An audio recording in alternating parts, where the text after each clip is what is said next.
to the bedroom. I'll go to the bedroom. You sure? Yeah. I'm happy to go to the bedroom. Where would you prefer to work? I don't care. Okay, I'll stay here then. Okay. I love you. I love you. I'm grateful for you. You're a psycho. Oh, that says I'm a psycho. Recorded that whole thing. It says it's recording. Yeah. That's perfect. That's good. I'm glad. If you said you're not doing editing, so this is going to be on the. Yeah. That's fantastic. This is all included.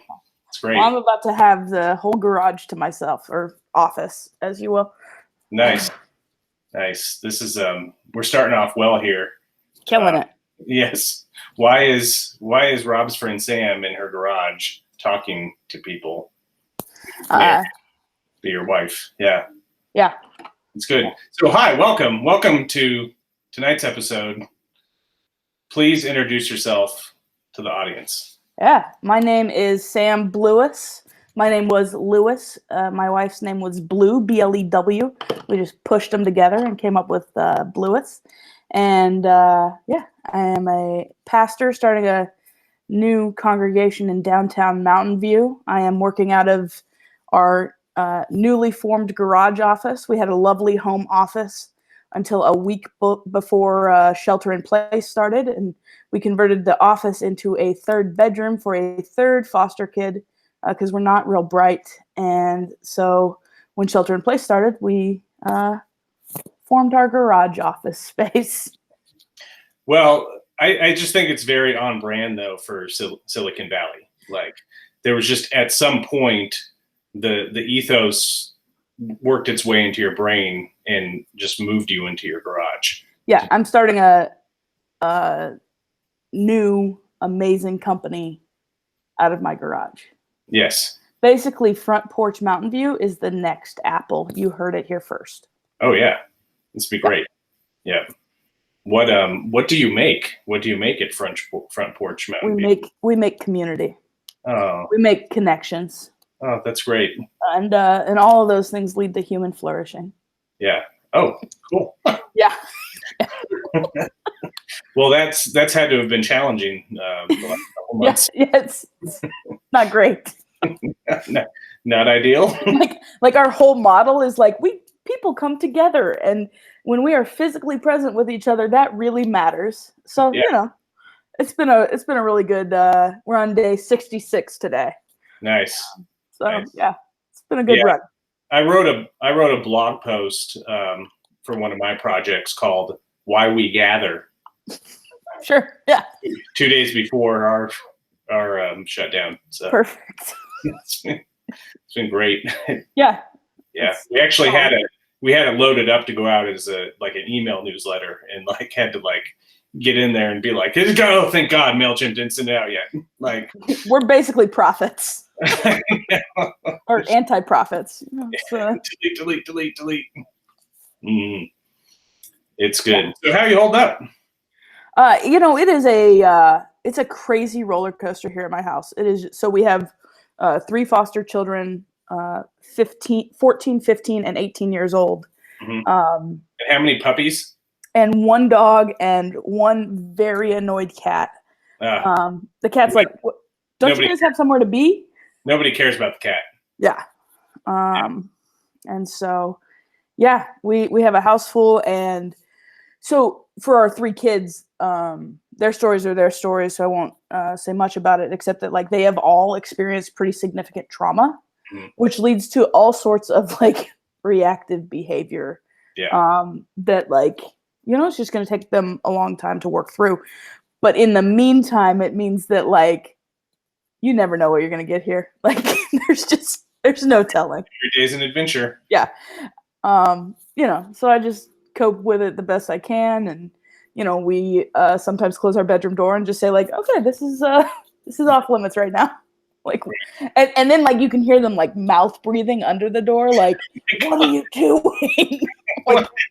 Go away. They're Kristi. They always call for Kristi. It's almost never me, which is amazing. Oh, that's great. Why do you think they hate you? Oh, I don't know, but they often say that so I think it's because I pastoral care them. I mean, they say I'm using therapy on them, and I'm that's not therapy. I'm not a therapist. That's pastoral care, folks. Nice. Um, Pastoral care me right now. Let's do it. so tell me about that, Rob. Oh God. Yeah. Uh, No, Rob, it's not okay for you to talk like that. I understand that you're upset, but you really can't. Yeah, I think they just think I'm too rigid because I'm like, I am not going to be pulled in no. to this craziness. I'm just gonna. So I think I am like just like a wall of emotionlessness as they like are experiencing a lot of feelings, and I'm like, that seems really hard. Yeah. I'm sorry, this is hard for you. So yeah, that's why they hate me. Okay. I mean, and I made them camp last weekend in the front yard. I thought I saw Yeah. something about Yeah. what is it with you people? Whoa. My When you say, do you mean lesbians? what? You said you people. I just didn't know. I didn't know that. No, it's, Really? yeah, you said you people. What is it with you people? No, I didn't know you. Never. Anyway. Oh, the gay thing. Yeah, my wife. Yeah, it's weird. Okay. Wow, we'll have to talk about that later. It's incredible. No, Kim Montenegro, who was on the show the other night, she's building things in her front yard. Yeah. So it's like everyone's building stuff. We've got a very small backyard. That is just wrecked from one of our children's outlets is to take boxes in the backyard and smash them with a baseball bat, which is a coping skill we have approved. Okay. But it means that our backyard is just like a graveyard of boxes. So I set up a campsite in the front yard. It's lovely. We got a 10-person tent there in the backyard, and we have like fun suburban fun. Like we're all in the Boy and Girl Scouts having fun in the front yard. Nobody's in the backyard. Right. Absolutely. Yeah. Yeah. Okay. That's good. I mean, like, also, we're regularly like, oh, you guys can't say the F word so loud out front. So. Oh, good. It's a little tricky, but. Yeah. So we've had the like breathing strangely under the door. That was hyperbole. We have the cardboard graveyard in the backyard. Like, earlier we were talking when we were talking business. There was a dog just staring in the corner. Yeah, just like putting herself in timeout. And then your wife was like doing like weird singing. Yeah. Oh, that's just regular singing. It just sounds weird in the background. Not to mention we're doing this all from your garage. Yeah. Like the weird shutters in the background. Yeah, absolutely. Which, like, for a window that doesn't open. Uh-huh. Mm-hmm. Yeah. So we're in a horror movie. It's great. It's fantastic. Okay. Welcome to the Blewises. Yeah. Yeah. So switching gears, tell me about the art you have on the wall. Oh my gosh, Rob, I'm so glad you asked. Okay. My wife purchased this for me for Christmas 2 or 3 years ago. I just got it into a frame like 10 days ago. That is the liturgical calendar there, of which I have a great love for. Yes. I think it is the best thing that Christianity is supposed to be so weird that we tell time differently. Yes. So what's where are we in the liturgical calendar? Right now we are we are in the 6th week of Easter, about to go into the 7th week of Easter, the great 50 days, if you will, to the 50 days of Easter, and then a week from Sunday we're gonna hit Pentecost. It's a good one. Yeah. And then there's a lot of fire. Yeah. Good. Then we'll be in ordinary time, or as I like to call it, just regular time. Plain old time. Just the regular kind of time. Mm-hmm. Which I have so I wear my watch band and my sunglasses according to the liturgical season's color. I hadn't picked up on that before. Yeah, and so I have because we spend a lot of time in regular time. There's a lot of green, and so I have a whole box of like 12 plastic green sunglasses. And we rearranged our room the other day, and my wife was like, "What is this?" And I was like, "Oh, it's just so that like when one of my pairs of sunglasses gets scratched, I can switch it out." She was like, "Oh my God!" So yeah, Okay. But I'm ready for the red a week from Sunday. Yeah. Red's yeah. exciting. It doesn't happen You often. really got, yeah, you really got to rock the red because it's just the one Sunday. Yeah, I think I might wear my red high top Converse for worship recording. Oh, I like that. Yeah. You got to make sure it gets in the shot. That's the only. Right. Yeah. Yeah. That's the only thing. So. But we've got new HD cameras for Los Altos United Methodist Church. Oh. So one, I can wear my white alb again. I had to move to my black robe, which I normally only wear during Lent. Okay. But I had to change to it because until we switched cameras, it just looked like I was just like a blob of whiteness. The ghost moving across this. Yeah. My son said like, "Oh, you look like an angel." I was like, "Oh, that's sweet, buddy. Oh, Thank you." That's really nice. Yeah. Yeah. So, now you'll just look like you. yeah. So now I can. I wore the alb last week's recording, and I was like, "Oh yeah, that's perfect. Those HD cameras really make a difference." Yeah. Oh, they get every detail. Yeah. Yeah, they're kind of frightening. Yeah. It's good. Yeah. Well, so, fun times. absolutely. Yeah. So what's been the biggest challenge for you? So I think so. Other than human breathing under your bedroom door. Sure. Yeah. Sure. And destroying things in the backyard. Other than that, yeah. And in the house and whatever. Other than that, I think that like I thrive on, we joked about like how we had talked about how human connection is so important. I thrive on that, right? I'm an extrovert. I thrive on meeting new people who I've never met before. I mean, most of my job is just like hanging out, meeting new people. Mm-hmm. And that is in short supply these days. So that has been really difficult. I think not just professionally, right? Like, but personally and emotionally, it's been like, oh God, I really like long for this and miss this. Yeah. Yeah. What's some hope you have to give folks right now? Or So, for yourself? What are you telling yourself? Yeah.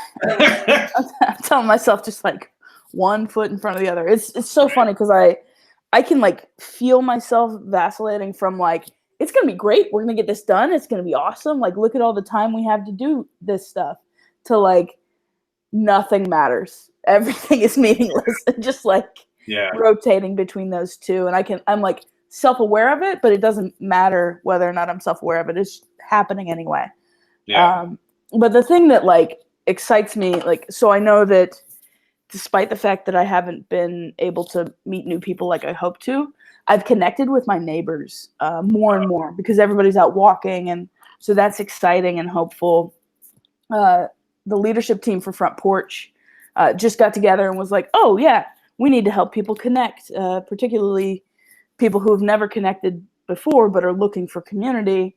We need to help them connect in a way that's not creepy. And so that's really exciting to me. So we're setting up Discord, which is evidently, I mean, I have no idea, but all the good nerds in my life tell me it's a really cool space to kind of, you can play games and you can be on there. And like, if you find that like, oh, we've got 8 of us on here, let's start a chat. So isn't that AOL Instant Messenger? Basically, yeah. Okay. So AOL Instant Messenger is cool again. Yeah. Oh, exactly. Okay. Cool. Yeah. Nice. I gotta get a good screen name though. Yeah. Mine was Woohoo Sam. Woohoo Sam. Anyway, mine was the Rat 79. Oh, perfect. Yeah. The Rat was just a high school youth group counselor inadvertently gave me that nickname, and it stuck. Of course, somebody calls you a rat in front of 20 other teenagers who are your friends or who say they're your friends. So you're saying they weren't a very good counselor? Actually, she's pretty awesome. Oh. We were on a mission trip, and we like stopped, and I had like borrowed her newspaper to read the sports section. This is before smartphones. Hard to imagine, I know. Yeah. So physical newspaper. So I was reading the sport section in the back, and I'd given it back to her, but we stopped for like a bathroom break and got back in the car, and she couldn't find like her newspaper. And the last thing she'd remembered was, oh, I gave Robbie, that's what I went by as a teenager, the newspaper. And so she just got really ticked off and just screamed, "That rat took my newspaper." Did something with it. Yeah. Well, It turned out she'd put it under her seat. eh. Yeah. But from then on, so since like 17 years old, that was my name. So I owned it. You know, when the bullies like call you something, you claim it. You're like, yep, that's me. Yeah. All right. I'm the rat. So That's there awesome. you go. Is there a chance the rat will make a comeback as your nickname? Not a chance. What if this very episode is what really revives that? No. I'll be so excited. I have a feeling I'm going to regret telling the story. I'm definitely going to save our coaching calls in my calendar as like coaching call with the rat instead of with Rob. I could just, I'll just form an LLC. The rat coaching. I'm going to have to claim it again until everyone's like, oh, now it's not fun to call you this anymore. Yeah. Oh. Thousands of dollars. Yeah. Yeah. On to our next segment. My wife's stepdad, his name is Kevin, and he calls himself the Kev Man. Okay. And he owns a trucking company that he named TKM. Yes. Which is amazing. That's brilliant. Yeah. Yeah. I love it. Yeah. So people probably think it means something like really official. Yes. Yeah. Yeah. I like that when I put their address in my phone to go like visit them in Watsonville, which we haven't done since shelter in place. It says like, do you mean TKM trucking? And I'm like, yes, I do. Mm-hmm. Yes, I do. Yeah, it's amazing. So yeah, you can do that, but with the rat. Yeah. The TRC, the rat consulting. Perfect. I'm here for it. Okay. Work on that passion project. Yeah. Side hustle. All right, we've reached the time in our show where you get to ask me a question. Oh, good. I feel like you've already asked me some questions, so whatever, you get a bonus one. Perfect. I'm gonna make this one count. Okay. I'm afraid it looks like you're winding up. I think I am curious as to kind of what you have learned in this time. Like, what has this sheltering in place time really taught you? Yeah. I think like you, it's my need for that connection. I had a lot of work kind of trips and other things, a lot of other projects lined up. And I think we talked earlier about sort of everything seemed like magical right before this happened, of like, wow, we're actually going to do it. Like I had 4 or 5 projects that just were finally hitting stride.